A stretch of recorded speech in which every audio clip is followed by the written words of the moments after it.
Talk a little bit about lending your voice to such a cool animated movie. I mean, is doing something like this a little bit more fun or freeing than a live action film?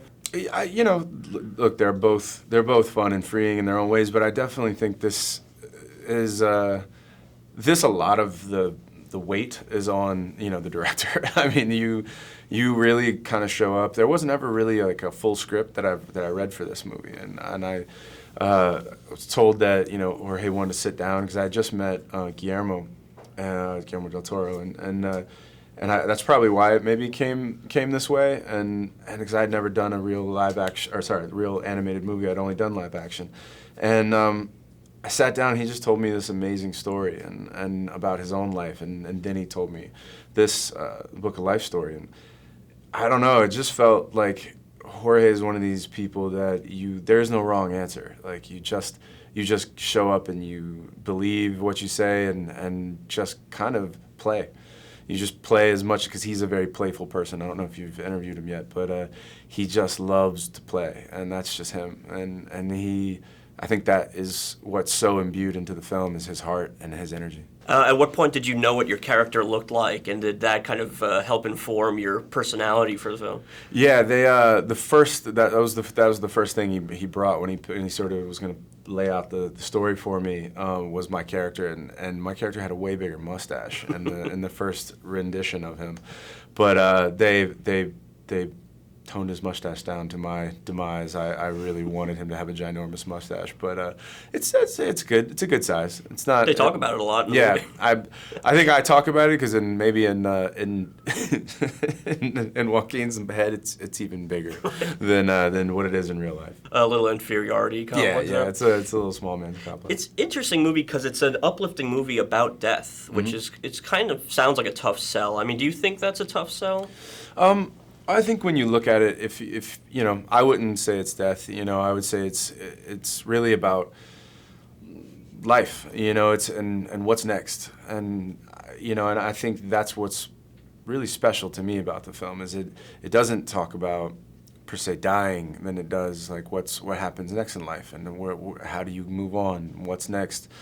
The idea of the Mexican Day of the Dead is to bring the person there, like they are really there, and then they will be if you love them and you remember them as they were, cook their foods, serve their favorite drinks, tell their jokes, tell their stories, and they will be there, just like they were there in real life, and I just thought that it's a beautiful way to sort of to look at it. I didn't know anything, I'm just a American kid from the South, and I didn't know really what that cultural thing was. I had always heard of the Day of the Dead, but I never really knew what it was. And I don't know, I've fallen in love with it since then. I think it's such a beautiful holiday. Were you able to interact with your co-stars at all? Did you get together at any point? I knew Zoe from just I guess the industry or whatever, just being around. I never met Diego. I wish I would have, though. He's such an interesting guy. Like he's such a funny and witty and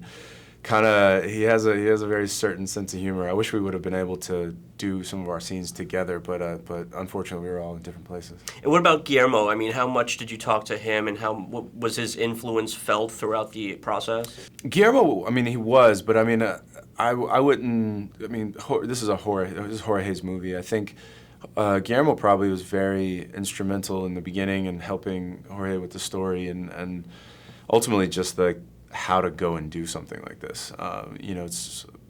But Jorge is this movie. I mean, it's him. Every part of it, every joke, every line, every color, everything that you see in the movie is just so innately him. Because he's just bigger than life. He's great. And finally, I have to slip this in because they'll kill me if I don't. 23 Jump Street. When's it happening?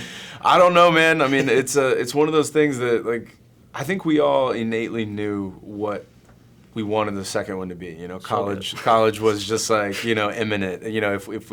If we were allowed to make another one, that's where we were going to go.